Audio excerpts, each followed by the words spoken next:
Alright, the following is an excerpt from the play In the Shadows, written and presented by the students, the 406 English class, Laurentian Regional High School from the chute. This is the story of two girls, Shannon and Amber, who visit a cemetery one night in hopes of causing trouble.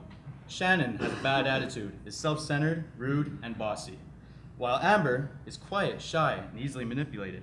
Through the antics, the girls unwittingly awaken a spirit guide, or the guardian, along with several other spirits who feel they should teach them a lesson about life. Shannon will be played by Alex Chartrand, Amber by Cassandra Millette, Peggy Brown by Emma Foreman, Gaston by Jordan Hawley, and I'm Brad Howarth, and I'm going to be your narrator for today. Woo. Amber and Shannon hear strange sounds. The audience sees the spirit shadows that move around in the background. The guardian taps on Shannon's shoulder. Oh my god, who the heck are you? He motions them over with hand motions. What are you trying to say? Come on, dude, speak up. Don't get him mad. He starts to walk away. She follows him, still asking questions, but Amber pulls her back. What are you doing? You don't even know him. Amber, shut up. Hey, buddy, I'm talking to you. They stop at two cracked up, lopsided tombstones. Amber continues to cling to Shannon, her childish side appearing clearly. Shannon doesn't acknowledge Amber's clinginess, but doesn't really force her away either. I don't get it. What am I supposed to be looking at? I think he wants you to look at the stone. Why? Pulling on Shannon's sleeve. I don't like this. Let's go. Shh, I'm trying to read this. It's too dark to make it out. The guardian turns to guide Gaston and Peggy on stage. The girls don't notice and are arguing quietly. This is really making me feel sick. I mean it, Shannon. We need to leave. I want to know what's going on. I'm not going anywhere, all right? We need to go. This isn't right. Grow up, Amber. The guardian retreats to the side. Amber suddenly notices something over Shannon's shoulder. It's Gaston and Peggy's spirits. Oh my gosh. Shannon? Shannon? Shannon, look! Shannon turns around to find two ghosts hovering near their stones. Good evening, girls. Isn't it lovely out here in the countryside on a moonlit night? Who are you? Peggy motions for Shannon to read the gravestone. Stage goes black and spotlight on Peggy, Shannon, and the gravestone. Reading the gravestone. Margaret Brown, 1922 to 1993. Is this some kind of joke? Continuing to read headstone. Born in South Shields, England. Are you trying to tell us that you're a ghost? Peggy nods silently. Wait a minute. If you're from South Shields, why are you in this graveyard? Well, I had to be. I grew up in South Shields, and that's where my family was. But during World War II, my country was under attack. I was married and had a 2-year-old. I couldn't afford to stay there, not with a child to raise. I'm an evacuee.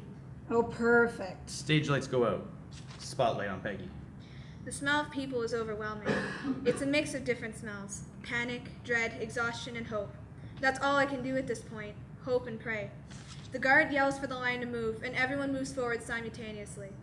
A plane roars by overhead, and the crowd hunkers down, nervous. The sound of engines disappears over the city, and a deep, collective sigh of relief shakes the crowd like a tremor. As the line inches forward, thoughts race through my mind. Where is my husband now? Are my papers in my bag? Is my baby girl okay? The shrill scream of a misbehaving child makes a few people turn, their minds too foggy with worry to really care. A little boy is chasing after a stray cat, his uncoordinated feet thumping across the deck, his bright laughter oblivious to the gloom of the adults around him. After a moment, a young man steps out from the line and snatches up the giggling child. It takes me a moment to realize that the young is actually still a boy, no older than 15 or 16. Otherwise, he wouldn't be here, waiting to be evacuated to Canada. He would be out in the field, carrying a gun through mud and ducking from overhead planes. As I look around, I realize just how young everyone boarding this ship really is. All young women married to young men who they may never see again, many carrying babies and toddlers. I am one of them. Arthur Renshaw, my husband of 2 years, has been gone for nearly as long as we've been married. He's only met his daughter Barbara once. Now we're off to Canada, away from the threat of the war. I don't know if I'll ever see my husband again, or the rest of my family for that matter. Many of them are staying here in England. I have to start a whole new life, with a baby and no family. The cold wind lashes by and a shiver crawls down my spine, like I've been thrown into water. I tighten the blanket around the baby and take another step towards the guard. He demands my papers, and I fumble for them in my coat pocket. When I hand them to him, he rips them from my grasp. A sharp sting throbs from my finger, left by the sharp edge of the paper. The guard glares through my information, and then hands the papers back with the command to board the ship. I climb the steps, clinging to my child like a lifeline. As I reach the top deck, I turn and look out at the city again. The sky is gray and dreary, like it knows the horrors that are raging below it. With one last look at my home, I duck into the cabin of the boat. It was time to start a new life, and I did start a new life. I had children and grandchildren and lived a very long life. Now I'm here, in this graveyard. And when her life was just beginning, I thought mine was about to end. I sat hidden in the damp, cold attic, my hands covering my ears, trying to block out the horrific sounds around me. Loud, ear-piercing screams drift through the small attic window, making shivers fill my body. My body is stiff and my muscles are aching, but I know one wrong move and I could be caught. I sometimes wonder if I'm a coward for hiding, yet deep down I know I am only one man and I wouldn't last against this horrid army. Loud shouting shakes me out of my trance. I quickly sit up and lean towards the floorboards, desperate to grasp what the sudden yelling is about. I catch something about hiding, and that's when I realize that my worst fear has just become a reality. The Nazis have found us. Hard footsteps are heard throughout the whole attic, and they're getting closer and closer by the second. It won't be long until they burst into the attic and kill everybody in sight. We're nothing to them. All of a sudden it becomes deadly quiet.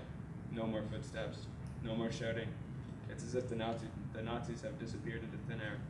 Yet no one dares to speak, nor dares to move.